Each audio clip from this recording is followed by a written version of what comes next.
एक बिल्डरचं ऑफिस होतं आणि त्या बिल्डरच्या ऑफिसमध्ये एक नवरा आणि बायको हे दोघं जण फ्लॅट पाहण्यासाठी आले.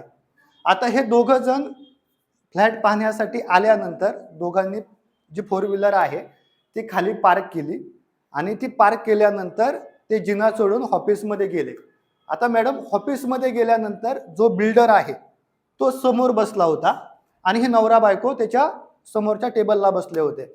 बिल्डरने सुरुवात केली का आपलं नवीन अपार्टमेंट आहे, खूप चांगलं 3 BHK आपले हे फ्लॅट आहेत, खूप चांगले आहेत, तुम्हाला मी दाखवतो. त्यांनी ते रूम दाखवले. दोघांनाही रूम चांगले आवडले. म्हणजे तिथलं बाथरूम असेल, तिथल्या स्टायलिश फरशा असतील, त्याच्यानंतर जे डिझाईन असेल, त्याच्यानंतर आतमध्ये फर्निचर पण करून दिलं होतं, गरम पाण्याची पण सोय पण होते. अशा सगळ्या प्रकारची सोयी सुविधा असणारे ते फ्लॅट होता तो. आणि शेवटी पेमेंट करण्याची वेळ आली त्यावेळेस समोर बसले होते ते. आणि हे बोलत असताना एका बाजूला कोण बिल्डर, दुसऱ्या बाजूला कोण नवरा आणि बायको. ही माहिती देत असताना जो बिल्डर आहे तो वारंवार पाहायचा कोणाकडं, तर त्या पुरुषाकडे पाहायचा. नवरा बायको होते ना, तो पाहायचा कोणाकडं, त्या पुरुषाकडे पाहायचा. 1 मिनिट झाला, 2 मिनिटं झालं, 3 मिनिटं झालं, 1.5 तास चर्चा चालली की आमचा फ्लॅट असा आहे, बाथरूम असं आहे, लाइटिंग असं आहे, सगळं झालं. आणि 1.5 तास झाल्यानंतर ज्यावेळेस नवरा चेक काढणार त्यावेळेस बायको म्हटली आपल्याला नाही घ्यायचं. समोर नवऱ्याला काय कळेल ना की फ्लॅट बघत असताना आपली बायको तर म्हणत होती की फ्लॅट घ्यायचा, फ्लॅट तर खूप चांगला आहे, आतमध्ये डिझाईन पण चांगलं आहे. मग असं काय झालं की बायको म्हणते की आपल्याला फ्लॅट नाही घ्यायचा समोर. मग त्या बिल्डरला थोडंसं वाईट वाटलं. बिल्डर म्हटला की एक काम करा सर, तुम्ही घरी जा, विचार करा, दोघांशी चर्चा करा आणि मला संध्याकाळी फोन करून सांगा, उद्या आले चेक दिला तरी चालेल. आता शेवटी तुम्हाला माहित आहे की पुरुष ज्या वेळेस त्याची बायको म्हणते की थांबा जरा, नाही घ्यायचा, तर डायरेक्ट तो तर काही विचार करणार नाही. तर तो म्हटलं ठीक आहे सर, मी घरी जातो, जरा चर्चा मसलत करतो आणि उद्या आल्यानंतर मी तुम्हाला जे काय असेल ते बोलूयात. दोघ जण खाली आले, कारमध्ये बसले आणि कारमध्ये बसल्यानंतर 1-1.5 तासाचा प्रवास करून आपल्या घरी आले. नवऱ्याला वाटलं आताच बायको सांगेल, नंतरच सांगेल नेमके काय झाले काय झाले. त्याला कळेनाच की 1 तास अख्खा रूम बघत बसल्यानंतर सगळं चांगलं होतं. मीटिंग झाल्यानंतर असं काय झालं की आपली बायको नाही म्हणते. आणि हे झाल्यानंतर शेवटी त्याला राहवलं नाही. तो म्हणतो काय झालं काय तुला नेमकं? 1 तास आपण रूम बघतोय त्यावेळेस तू चांगली होती. मीटिंग झाल्यानंतर असं काय झालं की तू नाही म्हणती? मग त्यावेळेस म्हणली इकडे या, बसा. दोघ जण बसले. म्हटले की त्यांनी काय काय माहिती सांगितली. तर म्हणलं की रूम खूप मोठा आहे, 3 BHK आहे, आतमध्ये सगळं डिझाईन पण ओके आहे, त्याच्यानंतर लाइटिंग पण चांगली आहे, बाथरूम पण चांगला आहे, आतमध्ये गरम पाण्याची सोय आहे, किचन पण खूप चांगलं आहे, स्टाईल फरशा आहेत. म्हटले असं सांगितलं. म्हटलं बरोबर ना, बिल्डरने असंच सांगितलं ना. मग मला एक गोष्ट सांगा आता की जे किचन आहे त्या किचनमध्ये स्वयंपाक कोण बनवणार आहे? तुम्ही बनवणार आहे की मी बनवणार आहे? तिचा नवरा म्हणला की साहजिक आहे, तूच बनवणार आहे, मला ऑफिसला जावं लागेल ना, घरी तूच असते, तूच बनवणार आहे. बरं म्हणले ते ठीक आहे, जे कपडे धुवायचे आहेत किंवा बाथरूम जे आहे ते त्याचा जो यूज करणार आहोत ते तुम्ही करणार आहात की मी करणार आहे? म्हणले साहजिक आहे, सगळेच करणार आहोत आपण. त्याच्यानंतर तिचा जो प्रश्न होता तो खूप महत्वाचा होता की किचनमध्ये स्वयंपाक मी बनवणार आहे, बाथरूममध्ये कपडे मी धुवणार आहे, जो काही भांड्यांचा ट्रे असेल किंवा ज्या काही फॅसिलिटी दिल्यात त्याचा यूज कोण करणार आहे?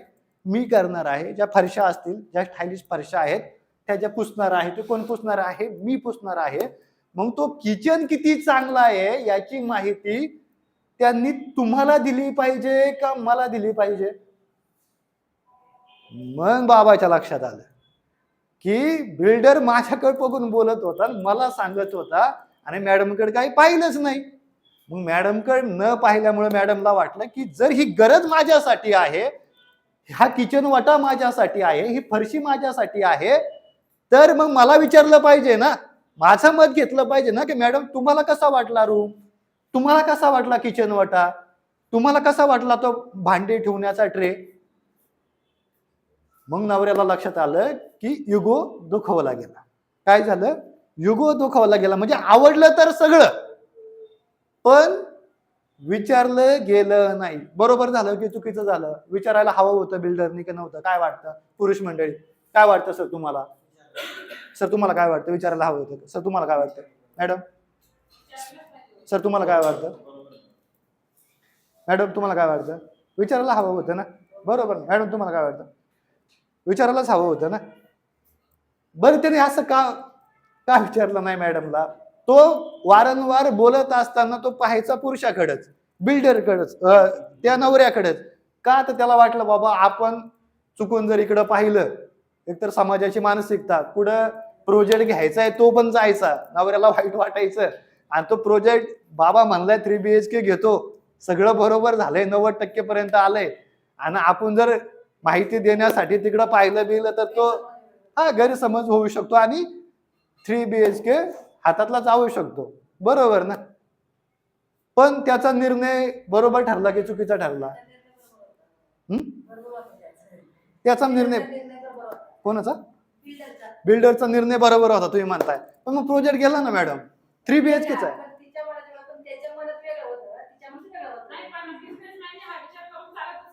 पण त्याला विकायचंय ना मॅडम, त्याला विकायचंय ना. हा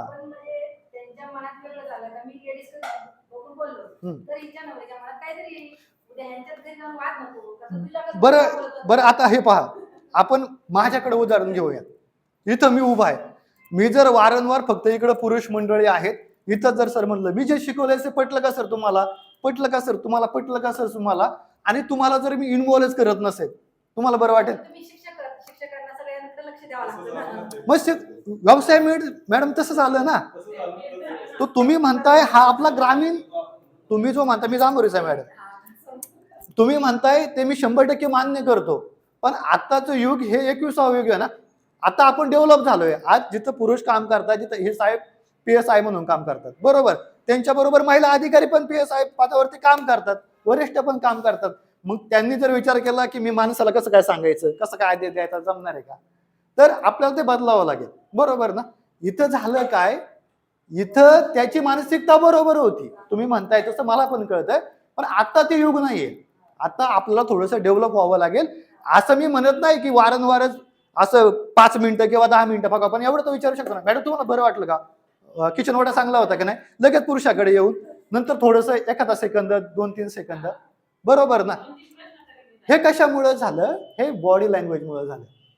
भाषण कलेमध्ये बऱ्याच जणांना काय वाटतं, हातात माईक घेतला आणि मी बोलायला सुरुवात केली म्हणजे मला भाषण आलं नाही. भाषण कला म्हणजे फक्त बोलता येणं नाही, बोलण्याबरोबर तुमचं बॉडी लँग्वेज आहे का, याला म्हणायचं भाषण कला.